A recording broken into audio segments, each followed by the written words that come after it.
Nikolai POV. Kagat-kagat ko ang labi habang nakasandal ako sa likod ng pinto ng kwarto.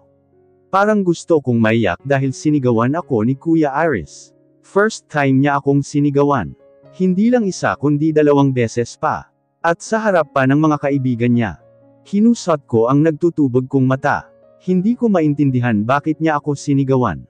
May ginawa ba akong mali? Baka mainit lang ang ulo. Pero nakikipagtawanan, at nakikipag-asaran pa siya sa mga kaibigan niya kanina. Bumantong hininga na lang ako, at naupo na lang sa kama, at binuhay ang TV para malibang. Gusto ko sanang lumabas, kaya lang baka sigawan na naman niya ako. Nakaramdam ako ng takot sa kanya kanina. Sa gitna ng panunood ay may kumatok sa pinto. Baka isa sa mga kasambahay at may kailangan. Bukas yan, sabi ko na lang. Bumukas ang pinto. Pero imbes na isa sa mga kasambahay na inaasahan ko, ay si Kuya Aris ang bumungad sa pinto. Matiim ang tingin niya sa akin. Bigla na naman akong kinabahan, kaya napadiretso ako ng upo. Kuya, pwedeng pumasok. Napalunok ako at tumungo. Pumasok siya at namulsa, habang pinasadahan ako ng tingin. Bumantong hininga siya at kumamat sa ulo. I'm sorry kung sinigawan kita kanina. Sabi niya. Hindi ako sumagot at kumagat labi na lang sabay yuko. Sinabi ko naman sa'yo diba?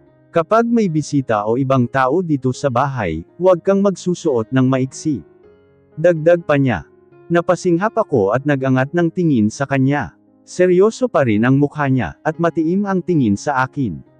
Muli naman akong yumuko, at tiningnan ang suot ko. Crop top na spaghetti strap na puti ang suot ko, at mixing maong na short.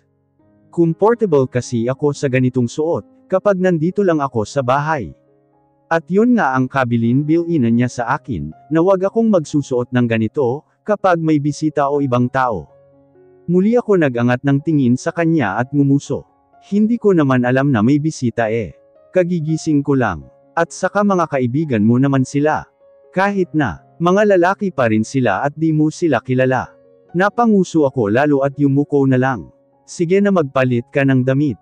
Dito na lang ako sa loob, hindi muna ako lalabas. Bumantong hininga muli siya at lumapit sa akin. Umupo siya sa kama sa gilid ng mga hita ko. Inabot niya ang pisngi ko at hinaplos. Please don't get mad at me baby. Pinangangalagaan lang kita. Malambing nang sabi niya. Hinawakan niya ang baba ko, at inangat ang mukha ko. Look at me. Dahan-dahan naman akong nagangat ng tingin sa kanya. Mapupungay na ang mata niyang nakatingin sa akin. Hinawi pa niya ang buhok ko, at inipit sa likod ng tenga. I'm sorry kung nasigawan kita kanina. Nag-init lang ang ulo ko. Sambit niya sa malambing na boses. Hindi naman ako galit sa kanya. Medyo nagtampo lang, dahil sinigawan niya ako. Pero ngayon parang bulang naglaho ang tampo ko sa kanya. Inaalala lang niya ako, dahil mahal niya ako. Iniyakap ko ang mga braso sa bewang niya, at sinandig ang ulo sa dibdib niya. Niyakap din niya ako ng mahigpit, at halikan pa ang ulo ko. Pero habang dumadaan ang araw, ay mas naging mahigpit at istrikto pa siya sa akin, to the point na naiinis na ako at nagsasagutan na kami. How many times do I have to tell you, na huwag kang mag-e-entertain ng manliligaw? At sa labas pa talaga ng eskwelahan. Na-late lang ako sa pagsundo ng ilang minuto, sinuwi mo na ako. Sermon niya sa akin, habang papasok kami ng bahay. Kanina pa niya ako sinisermonan, habang nasa biyahe kami. Naabutan niya kasi kaming nagmemeryenda ni Jepoy, sa isang coffee shop sa labas ng school. Tatlo naman talaga kaming nagmemeryenda kasama si Carmen, kaya lang ay nauna na itong umalis, dahil sinundo ito at may emergency daw sa bahay nito. Kaya kami lang ni Jepoy ang naabutan niya, at akala niya ay nagdi-date kami. Kanina ko pa siyang pinapaliwanagan na magkaibigan lang kami, at magkaklase ay hindi naman siya nakikinig. Kuya, kanina ko pa nga sinasabi sa'yo na magkaibigan lang kami, at hindi kami nagdi-date. Matagal ko na siyang kaibigan, elementary pa. Sagot ko. Magkaibigan lang sa ngayon. Pero sa mga susunod na araw magsasabi na yan na manliligaw na sa'yo. Alam na alam ko ang mga ganang tingin niya sa'yo. Gusto ka ng lalaking yun.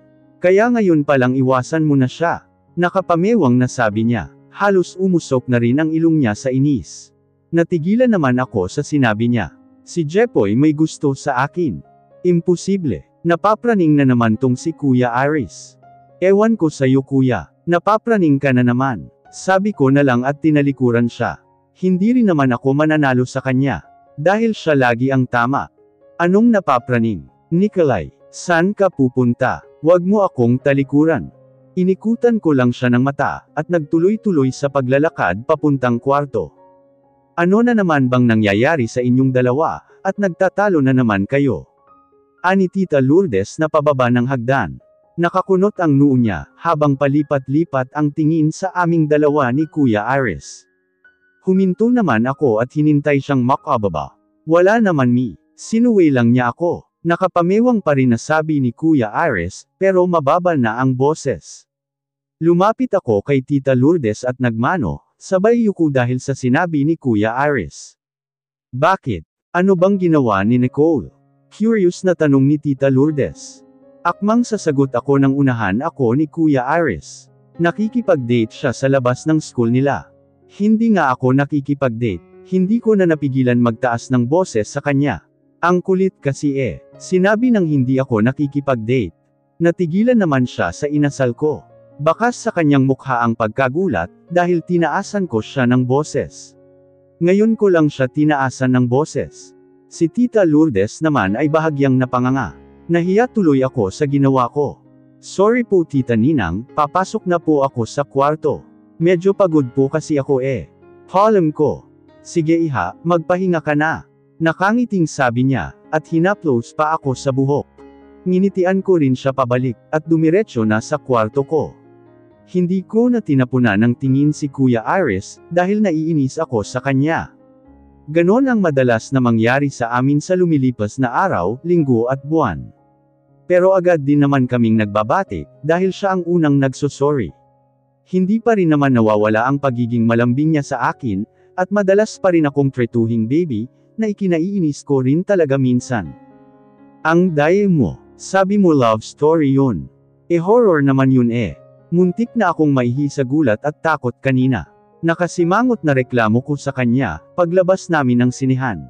Tumawa naman siya sabay akbay sa akin. Maganda naman yung palabas Maganda nga, nakakatakot naman. Alam mo naman na ayoko ng horror Nakasimangot pa rin na sabi ko. Mas tinawanan pa niya ako. Napapatingin tuloy sa amin ang mga kasabayan naming maglakad. Nag-aya kasi siya na mag-mall kami, tutal ay linggo naman. At matagal-tagal na rin na hindi kami nakakapag-bonding, dahil sobrang busy niya sa kumpanya nila. Aris, is that you? Napalingon kami sa malambing na boses ng babae, na tumawag sa pangalan niya. Ang ganda niya. Napanganga ako sa babaeng nasa harapan namin. Mukha siyang model dahil matangkad siya. Mukha din siyang may lahing banyaga, dahil kakaiba ang kulay ng mata niya. Helena, sambit ni Kuya Aris sa pangalan ng babae. Oh my! Ikaw nga, anang babae nang ngiting-ngiti na. Lumapit siya kay Kuya Aris. Bumitaw naman ng akbay sa akin si Kuya Aris, at sinalubong ito ng yakap. Mahigpit ang yakap nila sa isa't isa, at malaki ang ngiti ng babae. Habang pinagmamasdan ko ang yakapan nila, ay parang bigla akong nakaramdam ng kaunting kirot sa dibdib ko. Isuot mo na to dali. Excited na sabi ni Tita Lourdes nang ayabot sa akin ang two-piece swimsuit, na dilaw na floral ang design. Wala akong pasok ngayon, at gusto kong mag-swimming para ma-practice pa. Pero hindi pa ako nakakalusong sa tubig, ay tinawag ako ni Tita Lourdes kasama si Mama, at heto nga pinagpapalit ako ng two-piece swimsuit, na bagong bili daw nila ni Mama, noong nakaraang linggo. Bonding kasi nilang dalawa ni Mama, ang mag-window shopping isang beses sa isang buwan. Lumabas ako ng banyo na suot na ang binigay niyang swimsuit. Hindi naman masagwa ang cut ng swimsuit. Pang teenager talaga na gaya ko, pati na rin ang design. Wow! Sabi na bagay na bagay sa'yo. Nanlalaki ang matang sabi ni Tita Lourdes, na pinaikot pa ako para pagmasdang mabuti. Hindi kaya masyadong revealing ang tabas ng swimsuit Lourdes. Ani Mama na baka sa mukha ang pag-aalangan. Ano ka ba model? Yan ang usong cut ngayon ng swimsuit. At saka hindi naman ganun ka-revealing. Tamang-tama lang dahil teenager pa lang naman si Nicole. At saka tingnan mo 16 pa lang si Nicole, pero lumalaban na ang kurba ng katawan. Kaya dapat lang na-flex. Bumantong hininga si Mama. Baka lang kasi hindi komportable si Nicole. Ani Mama na pinagmamasdan din ang suot ko. Ayos lang ma, gusto ko nga eh. Nakangiting sabi ko. At saka isa pa dito lang naman ako sa bahay magsusuot ng ganito. Hindi ko na-carry kapag sa labas at maraming makakakita. Nahihiya ako. Sigurado ba? Paninigurado ni Mama. Tumango-tango ako. O yun naman pala eh. E di walang problema. Teka, picturean muna kita Nicole ani Tita Lourdes, at excited pang kinuha ang cellphone para picturean ako. Si Mama ay natatawa na lang kay Tita Lourdes, na kung todo porma pa para kumuha ng magandang anggulo. Natatawa na rin ako. Iba talaga ang sayang nararamdaman ko, kapag kasama ko silang dalawa, dahil pakiramdam ko dalawa ang mama ko. Wala man akong papa, pero sobra naman ang mama ko. Anak, lalagyan muna kita ng sunblock, para hindi ka magka-sunburn. Wika ni Mama na may dala ng plastic na botelya. Pinahiran niya ang balat ko ng sunblock para proteksyon. Wow! Dalaga na nga ang prinsesa at ang sexy pa, anang Manang Luming na may hawak na tuwalya. Nginitian ko na lang si Manang Luming, at nagready na sa paglusong sa asol na tubig. Sinawsaw ko muna ang paa ko. Hindi masyadong malamig at tamang-tama lang. Iris POV. Pupungas-pungas, at naghihikab na bumaba ako ng hagdan. Mag-aalas 12 na ako kagabi nakauwi. Balak ko sana sa kondo ko na lang umuwi kagabi. Pero naalala ko na baka nandoon na naman si Helena, at kulitin na naman ako. Isang beses lang may nangyari sa amin, dahil sa pang-aakit niya, at gusto pa niyang maulit. Malinaw naman sa aming dalawa, na walang malalim na dahilan yun. Dala lang ng init na katawan. Ewan ko bakit biglang parang girlfriend na naghahabol siya. Simula ng huling relasyon ko kay Alice, ay hindi na ako sumubok na makipagrelasyon ulit. Natatakot akong maulit na naman ang nangyari noon. Kaya hanggang fling-fling na lang ako, at one night stand. Napakamot na lang ako sa ulo at napangisi. Tiningnan ko ang oras sa nakasabit sa wall clock. Alas 10 pa lang naman ng umaga. Mag-half day lang ako sa office, at mamaya na lang pagkapananghalian papasok. Sobra akong na-stress kahapon, dahil sa tambak na mga papel na nasa lamesa ko. Kaya nga ako ginabi ng uwi dahil tinapos ko. Pumunta ako ng kusina, at kumuha ng tubig sa ref at uminom. Binati ko pa si Manang Luming na naghihiwa ng gulay. Sila Mommy at Daddy Manang. Tanong ko, ay nandun sila sa pool? Nakangiting sabi niya. Kumunot naman ang noo ko. Nagsuswimming. Hindi, nagtatanim. Mas lalong kumunot ang noo ko. Tumawa naman siya, pati ang ilang kasambahay na naroon. Biro lang. Nandun sila binabantayan si Nicole mag-swimming. Si Nicole, wala siyang pasok. Nagtatakang tanong ko, Wednesday pa lang ngayon ah. Wala, kaya naisip ang mag-swimming. Ikaw wala kang pasok. Mamaya pa ho. Sagot ko at nilagay sa trash bin ang basyo ng mineral. Tumango-tango lang siya. Lumabas ako ng kusina, at nagtuloy-tuloy palabas ng bahay. Hindi pa man ako nakakalapit sa pool, ay dinig ko na ang mga tawanan nila Mommy at Tita Madel. Mukhang wala rin itong trabaho ngayong araw. Una kong nakita si Daddy, na prenteng nakaupo sa foldable reclining chair, habang tutok ang mga mata sa hawak na tablet, at nakikitawa rin minsan sa kwentuhan ng dalawa. Agad niya akong napansin na papalapit. O anak, gising ka na pala. Bati niya sa akin. Good morning D. Bati ko sa kanya at nagmano. Tumingin din sa akin sila Mommy, at Tita Madel, at binati rin ako. Lumapit ako sa kanila, at hinalikan sila sa pisngi. Tingnan mo anak, ang galing-galing na ni Nicole lumangoy. Tuwang-tuwa na sabi ni Mama. Tiningnan ko naman si Nicole, na lumalangoy papalapit sa amin. Napangisi ako. Marunong nang lumangoy ang baby ko. Maya-maya ay umahan ang ulo niya, at nakangiting tumingin sa akin. Good morning Kuya Iris. Akala ko pumasok ka. Ngumiti ako sa kanya. Mamaya pa. Tara, swimming tayo. Aya niya. Umiling lang ako. Sa Sunday na may pasok pa ako mamaya. Ngumuso lang siya. Natawa na lang ako. Pinaahon muna siya ni Tita Madel, para makapagpahinga. Napanganga ako nang makita ang suot niyang two-piece swimsuit, na dilaw na bulaklakin. Kumunot ang noo ko. Ngayon ko lang siyang nakitang nagsuot ng ganito, kapag nagsuswimming. Pinagmasdan ko ang kabuuan niya. Bagay sa kanya ang suot na yellow two-piece swimsuit. Lutang na lutang din ang malaporselanan niyang kutis, na may naglalandas pang mga patak ng tubig. Nakakaakit din pagmasdan ang kurbo ng katawan niya, na mas lalo pang na-emphasize sa suot niyang bikini. Wala sa sariling napalunok ako, kasabay ng pagkalabog ng dibdib ko. Lihim akong napamura. Agad kong iniwas ang mata, at pumikit ng mariin, teka nga. Bakit ba ganyan ang suot niya? Dumilat ako at humugot ng malalim na hininga, at lumapit sa kanila. Parang nag-init bigla ang ulo ko, dahil sa suot niya. Paano kung may ibang taong makakita na ganyan ang suot niya? Kinuha ko ang tuwalya na nakasampay sa sandalan ng upuan, at hinagis sa balikat niya. Gulat siyang napalingon sa akin, ganun din sila Mommy at Tita Mado. Bakit ganyan ang suot mo? Sinong may sabing pwede kang magsuot ng ganyan? Kunot-noo at nakapamewang na tanong ko sa kanya. Bahagyang napaawang ang mapupulang labi niya. Sila tita, ninang at mama. Sabi niya, bakas sa kanyang inosente at magandang mukha ang pagtataka. Bakit may problema ba? Tanong ni Mommy. Si Tita Mado ay nakatingin lang sa akin. Bumantong hininga naman ako, at sinukli ng daliri ang buhok. Hindi ba parang masyado pa naman yatang bata si Nicole, para magsuot ng ganyan? Kunot noong sabi ko.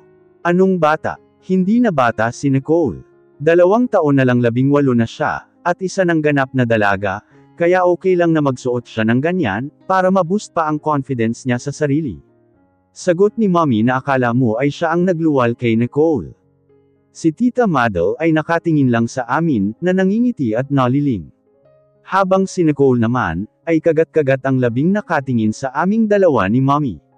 At si Daddy ay umiling-iling na lang, habang tutok pa rin sa tablet. Kahit na, paano kung may iba pang makakita na ganyan ang suot niya, at picturean siya? Siguradong malalagot ko sa bagbog ang sinumang mga has na silipan siya, at kuhanan siya ng picture. Ngayon pa nga lang ay nangangati na ang kamao ko. At sino naman makakakita? Tayo-tayo lang ang nandito. Ang sabihin mo killjoy ka lang. Ani Mommy at inirapan pa ako, sabay kuha ng tuwalyang nakabalot kay Nicole. At saka isa pa, bagay na bagay sa kanya ang binili kong two-piece. O diba, ang sexy ng Nicole namin. Mas sexy kesa sa mga babae mo. Dagdag pa ni Mommy at muli akong inirapan. Tumawa naman si Nicole, habang inaayos ni Mommy ang bikini top niya. Pasimple akong umiwas ng tingin sa katawan niya, dahil pakiramdam ko may hindi tama. At kakaiba din ang lakas ng kalabog ng dibdib ko.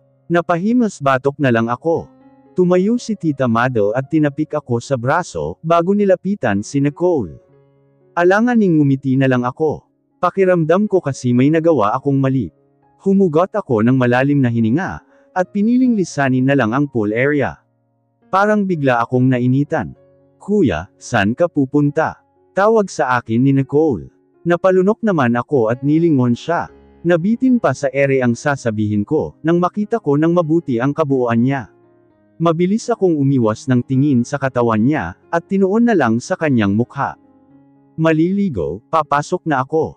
Nauutol pang sabi ko. Ngumuso siya. Sabi mo mamaya ka papapasok. Napakamot ako sa ulo, oo nga, pero nakalimutan ko may gagawin pala ako sa opisina. Ayos ka lang ba Aris? Tanong ni Tita Mado, na nakatingin sa akin. Opo, Tita Mado. Ayos lang ako. Sigurado ka? Medyo nag-alala na ito, base sa tono ng boses. Humugot ako ng malalim na hininga. Opo, medyo naiinitan lang. Alanganin akong ngumiti. Mainit. Hindi naman sabat ni Mommy. Sa naiinitan ako di sumabay ka na lang mag-swimming sa akin kuya. Suhestyon pa ni Nicole, habang nakanguso pa rin. Mas lalong lumakas ang kalabog ng dibdib ko, dahil sa sinabi niya. No, mabilis kong tanggi. Napasimangot na siya habang si Mommy at Tita Mado, ay tila naguguluhan sa kinikilos ko. Narinig ko namang tumawa si Daddy. Shower mo na lang yan anak kung naiinitan ka. Aniya, yes di, sige, maiwan ko na kayo. Palem ko at mabilis na nilisan ang lugar, bago pa nila ako tanungin ng kung ano-ano. Ano bang nangyayari sa akin?